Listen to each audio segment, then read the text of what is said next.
오늘 국민들 걱정이 너무 커서 물어보지 않을 수 없습니다. 오늘 그 트럼프 대통령이 사드 배치 비용 10억 달러를 청구했다고 하는데 대통령 되시면 어떻게 하시겠습니까? 사드 문제는 이제 안보 문제를 넘어서 이제 경제 문제가 된 것이죠. 1억 불이면 1조 1천억 아닙니까? 막대한 재정 부담이 초래되게 됩니다. 저는 그 때문에라도 반드시 국회의 비준이 필요하다고 생각합니다. 사드 배치 문제는 역시 다음 정부에 넘겨서 논의할 문제입니다. 한 10여일 남짓이면 새로운 대통령이 선출되는데 야밤에 기습으로 배치하고 배치하자마자 청구서를 보내는 이런 행동이 과연 동맹국의 태도가 맞습니까? 어떻게 생각하십니까? 그렇습니다. 저도 공감합니다. 과연 미국이라면 이런 일들이 의회의 승인이나 의회와 협의 없이 정부가 독단적으로 밀어붙일 수 있을 것인가라고 물어보고 싶습니다. 저는 돈 못 내겠으니까 사드 도로 가져가라 이렇게 말해야 당당한 대한민국이라고 생각합니다.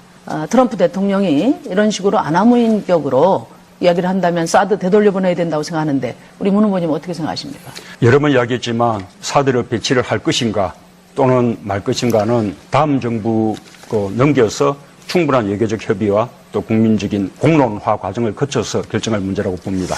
저는 이 정도 되면 사드가 안보가 아니라 장사라고 생각합니다. 그리고 이런 태도가 나오게 된 것이 저는 우리 정치 지도자들이 국익 앞에 당당하지 못하고 모호하고 말 바꾸고 또 눈치 보기로 일관했기 때문이 아닌가. 저는 지금이야말로 단호하게 입장을 표명해야 된다고 생각합니다.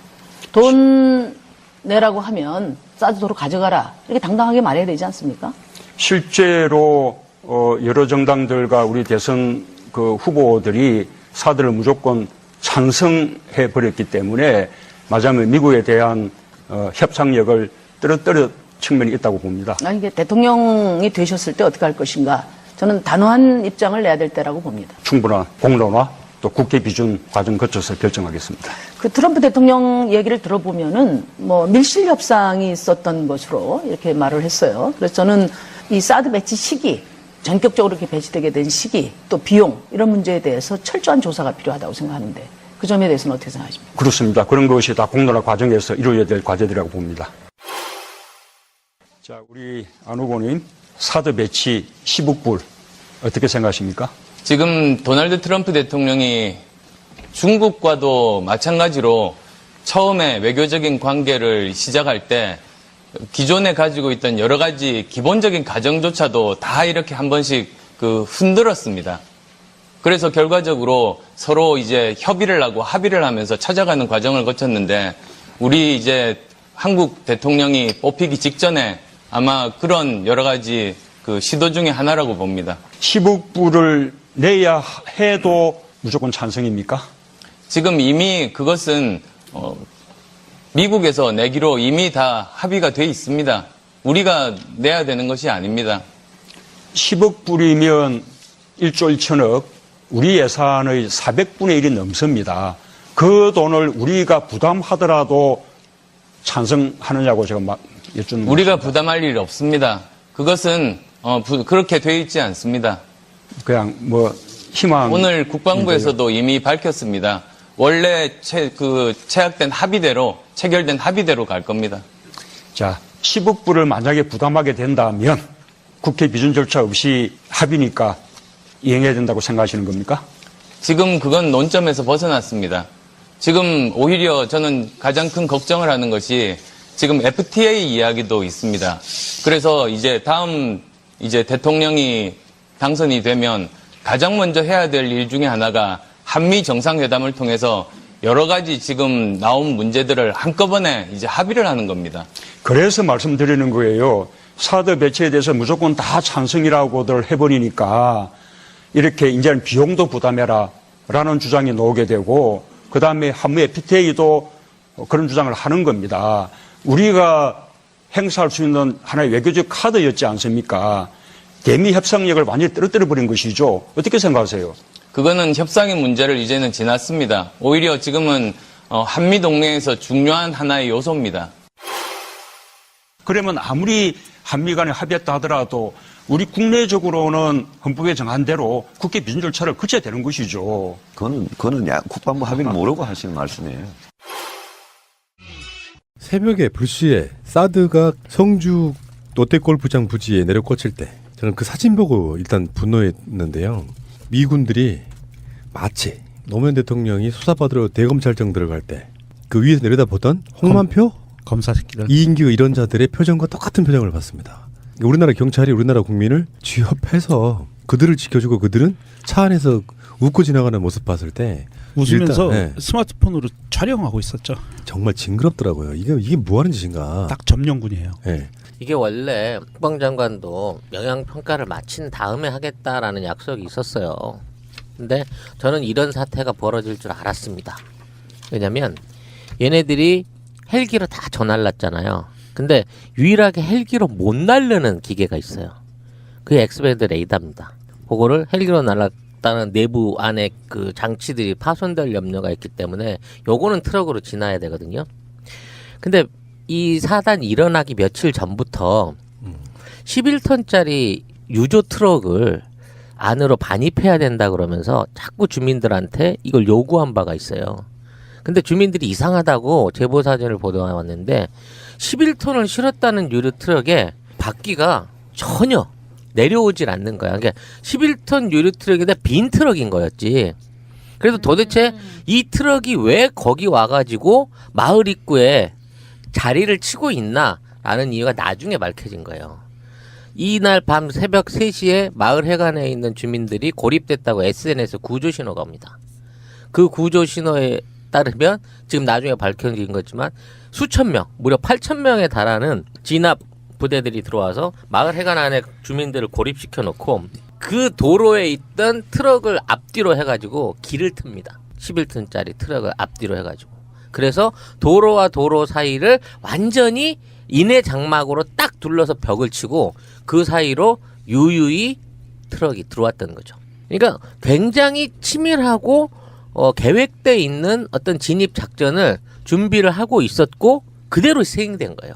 그런데 아니 이 사드와 관련해서는요 미국에서의 입장도 뭐 다음 정권 때에 뭐 좀 더 논의를 해볼 수도 있다 이런 식의 메시지가 나왔었잖아요. 그랬는데 그거하고는 달리 이게 무슨 양아치 짓입니까? 갑자기 핵심적인 거를 군대를 투입해가지고 정말 아씨 이거 화면에 그 미군 씩 웃는 이를 허옇게 드러내놓고 찍는 사진 찍고 웃는 모습이 정말 아우 너무 막 역겨운데요. 그러니까 2017년 탄핵이 된 이거를 정책을 도입했던 정부가 완전히 탄핵된 상태에서 이루어졌고 그다음에 지금 중국의 경제 제재가 굉장히 심각한 수준에 이르렀고 그다음에 최근에 북한의 핵 실험이 사실상 실패로 돌아갔고 중국이 군사 제재를 통해서라도 북한의 핵 실험을 막아보겠다라고 의지를 밝힌 경우도 있었죠. 아까 진미님 얘기한 대로 미국도 차기 정부하고 협상을 하겠다 이렇게 밝혔고 그다음에 대통령 후보도 국익 차원에서 이 문제가 그거예요. 북한 먼저 가고 중국 먼저 가고 미국 가겠다. 문재인 얘기했던 게 바로 국익을 먼저 생각하고 사회적 합의를 통해서 사드 배치 여부를 결정하겠다. 이렇게 얘기를 했단 말이에요. 그런데 미국 정부도 정부의 의사도 반영되지 않고 차기 대통령의 유력한 사람의 의견도 반영되지 않고요. 더더욱이 국민 경제를 완전히 무시해버린 상태. 이 상태에서 사드를 누가 도입했는 거냐 물음표를 던지는 겁니다. 그러니까 나는 이 세력은 과연 누구인가? 그러니까 이걸 도대체 누구 컨펌을 받고 이런 짓을 하는가라는 게 핵심적인 얘기가 될 텐데 그 얘기를 해야 그러니까 된다는 거죠. 뭐 환경평가 약속도 뒤집었고요. 그러니까 지금 컨펌을 누군가가 한다라고 하면 국방부 그리고 그 위에 있는 지금 황교안 이런 정도의 라인이 되는 거잖아요. 그런데 국방부 왈 성주 배치 사드는 수일 내에 이 사람들 뭐 신났어. 시범이 아니라 실제 운영을 하겠다라고 얘기를 하고 있어요. 그래서 뭐가 잘못됐습니다. 아이고 송구합니다도 아니고 며칠 내에 실제로 운영하게 돼 있어. 뭐 되게 신난 것 같아 이 반응이. 이런 상태이고요. 지금 모두가 다 이렇게 허를 찔린 것 같은 벙찌는 일단은 차기 정권 하에서 해결하는 걸로 한미 간에 대충 이렇게 싸가지 있게 서로 그렇게 합의된 거 아니었어? 라고 했다가 뭐야 이거 누가 책임지는 거야? 이런 상황이 벌어진 거예요. 아까 진미님이 문제 제기했던 과연 누구한테 컨펌을 받고 누가 오더를 내렸느냐 이게 제 관심이었어요. 그래서 제가 화가 나서 지금 그렇습니다. 진짜 화나. 정말 지금 화가 거의 많이 그 나는데 김관진이 마크에서 움직이는 거 이런 아니냐 하는. 개새끼들이 정말 있을 수 없는 일입니다. 그래서 알아봤더니 어떤 얘기가 저한테 들려왔냐면 이미 그 땅을 미국에 양도했기 때문에 공여했죠. 소파에 의해서 네. 그 땅은 미국령이라는 거예요. 미국령이에요. 이런 개 같은 나라가 있습니까? 그러니까 이게 용서가 가능해요? 네, 어쨌든, 소파 협정에서 우리나라 정부가 미군의 땅을 공여를 하게 되면 그 땅은 미국 땅이 되고요. 자, 그런데 이제 공여까지는 이제 이해를 한단 말이죠. 자, 여기까지는 그래 소파 우리가 속국이라고 쳐. 존재가 if 속국. 속국이라고 치자고. 이게 받아들여야 돼요. 속국 맞아요. 속국이라고 치는데 그럼 두 번째. 그러면 소송리 주민을 탄압하라고 누가 명을 내렸나요? 경찰청장이 내렸나요? 일단 명령권자는 경찰청장이죠. 경찰청장을 움직이는 황교안입니다. 그죠? 지금 정부는 무공부 상태예요. 그럼 황교안이 이 개자식이 어쨌든 김광진의 말을 듣던 한민구를 말을 들었던 1, 2, 3 김광진, 한민구, 황교안은 지금 자국민의 7, 80대 어르신들을 짓밟아버리고 주권을 내다 바치고 사드를 통과시켜버린. 저 소송리 갔다 왔거든요. 그 좁은 도로를 통과시켜서 아무런 사회적 합의나 대통령 후보들하고 논의도 없이 설치를 완료해버렸습니다. 이미. 그죠? 법도 무시해버렸습니다. 이게 과연 있을 수 있는 일입니까? 짜증나. 그리고 더 저가 화가 나는 건 분노하지 않는 우리 국민. 이 노예근성. 우리는 정치인, 국민, 그다음에 유정자들 모두 반성해야 됩니다. 지금 이런 식으로 나라를 어떻게 적폐를 청산할 거냐. 분명히 말하지만 문재인 후보가 당선이 유력한 시기에 이 군 마피아들이 기습적으로 설치했단 말이에요. 그럼 문재인 대통령이 제가 입이 닳도록 자랑했잖아요. 이 사드와 관련해서는 최고의 대한 보관을 낸 게 문재인이었단 말이에요. 문재인이 국익 우선 차원에서 놓고 중국과 북한과 미국과 만나서 얘기를 해보고 그리고 이것이 국민적 합의를 통해서 설치 여부를 판단해야 된다는 걸 분명히 밝혔어요. 이 대선이 얼마 남지 않는 시점에서 이거를 설치한단 말이에요. 어쨌든 저는 용서할 수 없다. 이건 반드시 책임져야 된다. 그러니까 이거는 두 가지 측면을 봐야 돼요. 네. 일단 이건 범죄입니다. 범죄입니다. 이 범죄의 수장이 김관진이에요. 그렇죠. 김관진이 아직도 박근혜가 탄핵된 이후에도 청와대 안보실장을 하고 있습니다. 탄핵된 이후에 미국을 2번 갑니다. 그리고 나서 화답하듯이 국방장관 매티스하고 그 부통령 펜스가 한국에 들어옵니다. 그렇죠. 이 방식대로 뭔가 짜여진 각본에 의해서 문재인 정권이 들어서기 전에 해치우겠다는 게 분명 의지를 보이는 것이고요. 두 번째는 소파에 대해서는 소파 규정에 이런 게 있대요. 어느 일방 정부의 요청이 있을 때는 시설과 구역에 관한 협정을 재검토해야 된다는 규정이 있답니다. 이 규정을 근거로 들어서 문재인 정부가 국민적 합의도 안 된 상황이고 그 탄핵당한 정권의 어떤 정책이나 이런 것이기 때문에 여기에 대해서 다시 협상하자고 할 여지가 있대요. 규정에도. 그러니까 이 규정을 잘 활용해가지고 이게 지금 이거는 그러니까 어느 세계에도 있을 수 없는 사건이 일어난 거예요. 그렇죠. 정권이 바뀌기 전에 뭔가를 들여와야 되겠다고 생각하고 거기에 아마 제가 봤을 때는요. 이 요구는 미국의 요구가 더 크지 않을 가능성이 높아요. 김관진을 필두로 한 국방 비리로 의심되는 자들이 미국에게 계속 닥달을 해가지고 안 그러면 김관진이 미국을 갈 이유가 없잖아요. 그러니까 자기 살려고 그렇지. 그걸 그냥 빨리 해치워버리는 방식으로. 그래서 미국한테 계속해서 지금 읍수하는 방식으로 해서 좀 와줘요 해서 국방부 장관 왔다 가고 부통령 왔다 가는 방식으로 알박기를 하고 있는데 다시 말씀드리고 전에도 방송으로 말씀드렸지만 이것은 특검 사안이에요. 이거는 있을 수 없는 일을 지금 진행하고 있는 거고 성주나 김천 계시는 주민들은 어떤 마음이겠어요. 한국 군도 아니고 한국의 경찰이 미국 군을 보호해주면서 갈비뼈가 나가고 부상당하게 만드는 게 이게 있을 수 있는 일이냐는 거죠. 현장에서 그 당시에 그것을 겪으신 분이 올리신 글을 좀 제가 담담하게 한번 읽어드리겠습니다. 전국에서 경찰 8,000명이 동원되었다. 무장경찰 4명씩 집집마다 배치되어 주민들을 집에서 나오지 못하게 했다. 롯데골프장 반경 10km 내 차량 통행을 완전 차단했다. 소송리 마을을 지키는 원불교 교무들과 마을 주민들을 고립시켰다. 막고 있던 주민 차량의 유리창을 부수고 차를 끌어냈다. 원불교 교무와 주민 13명이 손목골절, 갈비뼈 손상 등 부상당하고 1명이 연행됐다. 그리고 사드 장비 차량을 반입했다. 미군은 웃음지며 차를 운전했다. 경찰들은 군사작전이라며 모든 출입을 막았다. 이게 나라냐. 대통령 선거 기간에 미국은 한반도를 침탈했다. 이제 한반도가 미국의 식민지라 인정하지 않을 수 없다. 독립운동을 해야 할 때다. 이렇게 올리셨고요. 제가 이 소파 관련해서 하고 그다음에 국방부에서 공식 반응이 나온 거하고 두 가지를 좀 말씀을 드리겠습니다. 국방부에서 가동을 하겠다라고 나온 반응은요. 국방부의 입장이 아니었어요. 미국에서 먼저 나온 반응입니다. 미국에서 정상 가동될 거다. 곧이라고 그랬어요. 곧 정상 가동될 거다라고 얘기를 했고요. 어제입니다. 지난 밤에 미국에서 그런 발표가 나왔고 그거를 우리나라 국방부가 그대로 받아서 쫄개처럼 발표를 한 거고요. 소파에서 푸른나무님이 말씀하신 것처럼 어느 일방이 요청을 할 수 있어요. 공유지 이 부분에 대해서. 그런데 정말 웃긴 게 뭔지 아세요? 승인권자가 미국이에요. 아, 요청을 그러니까 하는데. 요청을 하는데 네. 받아줄 거 말고는 미국 맘이다. 미국 마음이에요. 이게 우리나라 지금 예전부터 계속 소파 개정을 해야 된다고 줄기차게 외쳐왔던 여러 가지 중에 진짜 하나가 불공정한. 예, 이건 식민지거든요. 그러네요. 이건 이게 그러니까 역사학자들은 이렇게 얘기해요. 일본이 조선을 점령을 하면서 맺었던 그 조약 내용을 그대로 가져왔대요. 그 당시에도 그런 게 있었대요. 똑같은 내용이. 강화도 조약. 강화도 조약인지는 지금 제가 정확하게 기억이 안 나는데 그 당시 있었던 조약을 그대로 갖고 와서 소파를 만드는 거고요. 또 하나 이 소파 관련해서 주둔군 지휘 협정이거든요. 이게 굉장히 길어요. 한 30글자 정도 되는데 이 협정 원래 원 제목이 주한미군의 주둔군 지휘 협정이에요. 그런데 공유지에 미군이 주둔하는 거에 대해서 협상에 관계된 거는요. 우리나라보다 더 일찍 시작한 필리핀이 있고 일본이 있었어요.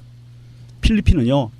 굉장히 오랜 기간 동안 미국하고 협상하고 하다가 기간을 정해가지고 재계약하는 형태로 운용을 했고요. 그 결과 필리핀 전체에서 미군을 철수시켰었어요.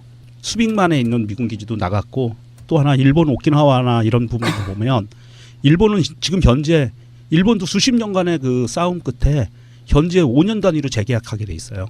기간을 정해놨습니다. 우리나라는 기간도 없고 그리고 미군이 승인하지 않으면 그 땅을 가져올 수가 없어요. 중국이 미사일을 날려서 사드 부지에 미사일을 떨어뜨리잖아요. 우리나라에 떨어뜨린 게 아니에요. 미국에 떨어뜨린 거예요. 우리나라는 전혀 거기서 개입을 할 수가 없어요. 지금 현재 상황이 이렇게 흘러가고 있습니다. 다른 건 필요 없어요. 무슨 우리가 범인을 예측을 할 때 무슨 사건이 일어났을 때 이득 보는 놈이 누구냐 보는 것처럼 이 사드 배치로 미국이 손해보는 것은 단 한 가지도 없습니다. 돈 벌죠. 다 이익이죠. 근데 한국이 손해보는 건 너무나 많아요. 한국이 얻는 북한 핵으로부터의 안전보장?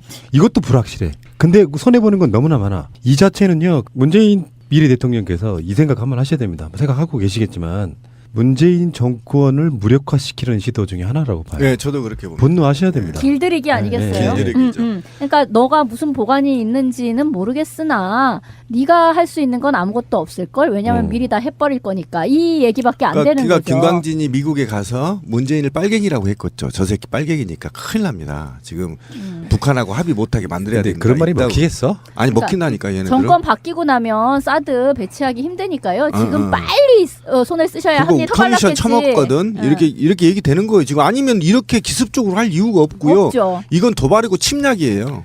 이게 우리나라에 지금 박근혜도 없고 순실이도 없는데 그럼 도대체 관진이는 누구랑 돈을 나눠 먹기 위해서 일을 하나?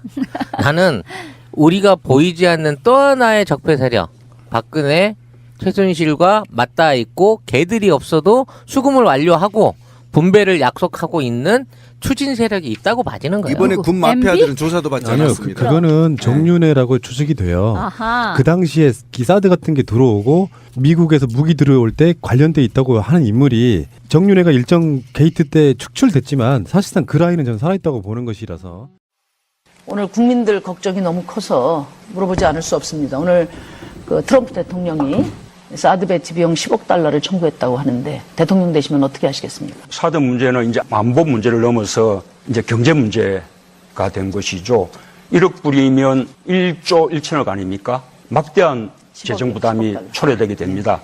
저는 그 때문에라도 반드시 국회의 비준이 필요하다고 생각합니다. 사드 배치 문제는 역시 다음 정부에 넘겨서 논의할 문제입니다. 한 10여일 남짓이면 새로운 대통령이 선출되는데 야밤에 기습으로 배치하고 배치하자마자 청구서를 보내는 이런 행동이 과연 동맹국의 태도가 맞습니까? 어떻게 생각하십니까? 그렇습니다. 저도 공감합니다. 과연 미국이라면 이런 일들이 의회의 승인이나 의회와 협의 없이 정부가 독단적으로 밀어붙일 수 있을 것인가라고 물어보고 싶습니다. 저는 돈 못 내겠으니까 사드 도로 가져가라 이렇게 말해야 당당한 대한민국이라고 생각합니다. 트럼프 대통령이 이런 식으로 아나무인격으로 이야기를 한다면 사드 되돌려보내야 된다고 생각하는데 우리 문 후보님 어떻게 생각하십니까? 여러 번 이야기했지만 사드를 배치를 할 것인가 또는 말 것인가는 다음 정부 넘겨서 충분한 외교적 협의와 또 국민적인 공론화 과정을 거쳐서 결정할 문제라고 봅니다. 근데 저는 이 정도 되면 사드가 안보가 아니라 장사라고 생각합니다. 그리고 이런 태도가 나오게 된 것이 저는 우리 정치 지도자들이 국익 앞에 당당하지 못하고 모호하고 말 바꾸고 또 눈치 보기로 일관했기 때문이 아닌가. 저는 지금이야말로 단호하게 입장을 표명해야 된다고 생각합니다. 돈 내라고 하면 사드 도로 가져가라. 이렇게 당당하게 말해야 되지 않습니까? 실제로 여러 정당들과 우리 대선 후보들이 사드를 무조건 찬성해 버렸기 때문에 말하자면 미국에 대한 협상력을 전에 아마 그런 여러 가지 그 시도 중에 하나라고 봅니다. 10억 불을 내야 해도 무조건 찬성입니까? 지금 이미 그것은 미국에서 내기로 이미 다 합의가 돼 있습니다. 우리가 내야 되는 것이 아닙니다. 10억 불이면 1조 1천억, 우리 예산의 400분의 1이 넘습니다. 그 돈을 우리가 부담하더라도 찬성하느냐고 제가 여쭙는 우리가 것입니다. 부담할 일 없습니다. 그것은 그렇게 돼 있지 않습니다. 그냥 희망. 오늘 국방부에서도 이미 밝혔습니다. 원래 체결된 합의대로 갈 겁니다. 자, 10억 불을 만약에 부담하게 된다면 국회 비준 절차 없이 합의니까 이행해야 된다고 생각하시는 겁니까? 지금 그건 논점에서 벗어났습니다. 지금 오히려 저는 가장 큰 걱정을 하는 것이 지금 FTA 이야기도 있습니다. 그래 떨어뜨려 측면이 있다고 봅니다. 이게 대통령이 되셨을 때 어떻게 할 것인가. 저는 단호한 입장을 내야 될 때라고 봅니다. 충분한 공론화 또 국회 비준 과정 거쳐서 결정하겠습니다. 그 트럼프 대통령 얘기를 들어보면은 밀실 협상이 있었던 것으로 이렇게 말을 했어요. 그래서 저는 이 사드 배치 시기, 전격적으로 이렇게 배치되게 된 시기, 또 비용 이런 문제에 대해서 철저한 조사가 필요하다고 생각하는데 그 점에 대해서는 어떻게 생각하십니까? 그렇습니다. 그런 것이 다 공론화 과정에서 이루어야 될 과제들이라고 봅니다. 자, 우리 안 후보님 사드 배치 10억 불 어떻게 생각하십니까? 지금 도널드 트럼프 대통령이 중국과도 마찬가지로 처음에 외교적인 관계를 시작할 때 기존에 가지고 있던 여러 가지 기본적인 가정조차도 다 이렇게 한 번씩 흔들었습니다. 그래서 결과적으로 서로 이제 협의를 하고 합의를 하면서 찾아가는 과정을 거쳤는데 우리 이제 한국 대통령이 뽑히기 직해서 이제 다음 이제 대통령이 당선이 되면 가장 먼저 해야 될 일 중에 하나가 한미 정상회담을 통해서 여러 가지 지금 나온 문제들을 한꺼번에 이제 합의를 하는 겁니다. 그래서 말씀드리는 거예요. 사드 배치에 대해서 무조건 다 찬성이라고들 해버리니까 이렇게 이제는 비용도 부담해라 라는 주장이 나오게 되고 그 다음에 한미 FTA도 그런 주장을 하는 겁니다. 우리가 행사할 수 있는 하나의 외교적 카드였지 않습니까? 대미 협상력을 완전히 떨어뜨려 버린 것이죠. 어떻게 생각하세요? 그거는 협상의 문제를 이제는 지났습니다. 오히려 지금은 한미 동맹에서 중요한 하나의 요소입니다. 그러면 아무리 한미 간에 합의했다 하더라도 우리 국내적으로는 헌법에 정한 대로 국회 비준 절차를 거쳐야 되는 것이죠. 그거는 국방부 합의는 모르고 하시는 말씀이에요. 새벽에 불시에 사드가 성주